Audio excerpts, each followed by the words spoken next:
Greetings fellow tank commanders, in this video I'm going to be showing you a game that I played with the Guardian STG, and I'm also going to be giving my first impression of this tank.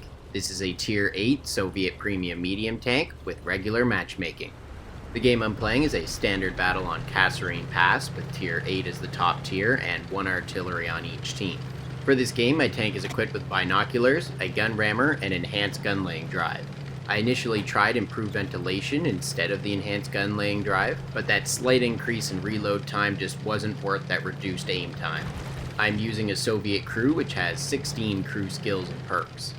I'm headed off to a nice open area of the map where I'm confident I can get sniper shots. The first thing you need to know about this tank is that you should not overextend in the early game. You are likely to have a very short and very humiliating game. I almost feel bad for this T-21 here. I get a brutal hit on him to start off the game and he gets easily finished off by my light tank teammate. The tank has some nice mobility, so you will be tempted to drive farther forward, but that mobility is for taking up an early game position, repositioning as a mobile sniper, and it offers good flexibility in the late game.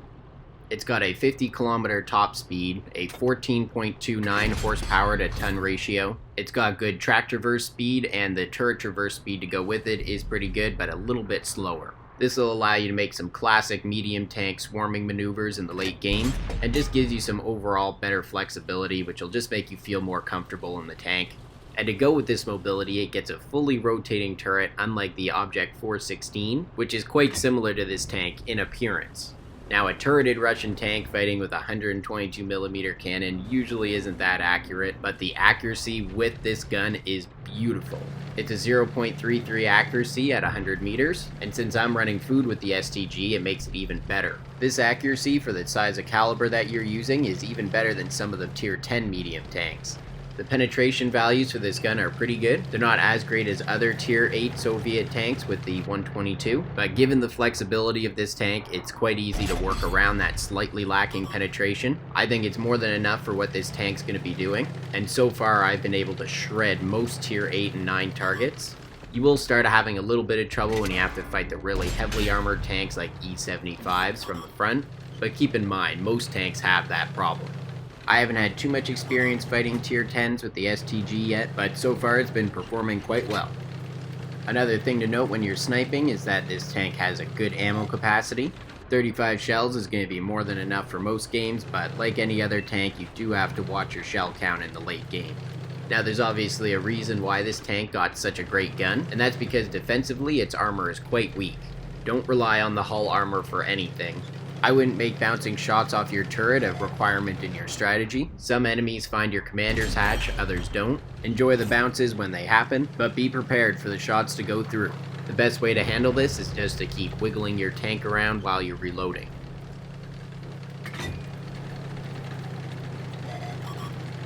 I took a bit of a risk here rushing this shot, but it works out well and I get to keep all my hit points. So far in this game, we've been able to see some good sniping capabilities for this tank, and I also helped give the final push on the flank there, but things are about to get a little more exciting. I'm going to get to show off the STG's capabilities as an active medium tank.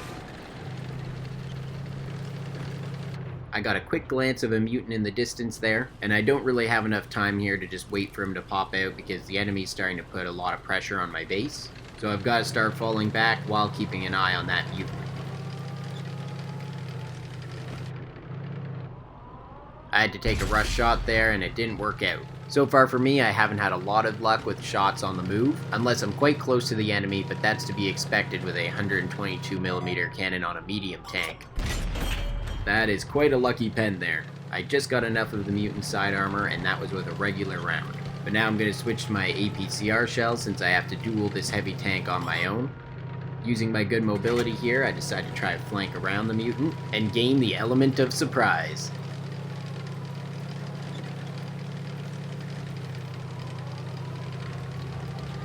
I didn't get spotted, so I got a nice surprise shot here, and it goes right through his side again. I give a tight turn just to avoid ramming the mutant. I got under his guard, and it sets me up perfectly for a circle around him. And look at this fully rotating turret. This is no Object 416, people. This thing can actually circle tanks. I felt like crying tears of joy there because I suffered so much with the Object 416 not having that fully traversable turret. The Guardian STG is a shining beacon for the Soviet rear-mounted medium tanks.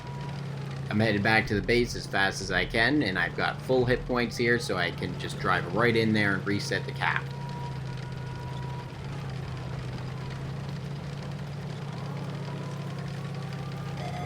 Both of the enemies are looking the other way, and I get an easy shot here to reset the base, but I do take a big hit myself. I'm going to start side scraping now, not necessarily to bounce shots, but more to just minimalize my profile. And it works out great. I sneak a shot in on the Object 252U and get to duck back in cover quickly.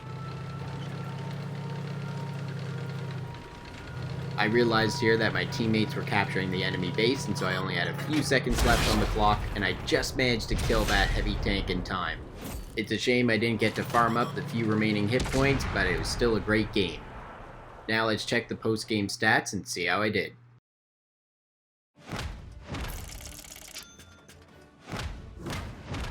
For this game, I managed to earn 98,000 silver without any multipliers, and 2,837 experience. In this game, I dealt 4,805 damage, assisted with 566 damage, and destroyed 4 enemies. This earned me high caliber and a mastery badge ace tanker. It wouldn't have taken much if the game had gone a little bit longer for me to rack up another 1,000 or 2 damage. This tank definitely has that potential. I placed at the top of my team, earning a base XP of 1,719. I managed to hit 13 of my 16 shots and penetrate all of those. In terms of crew and module damage, I damaged the ammunition and injured the radio operator in the T-21, and injured the driver in the Object 252U.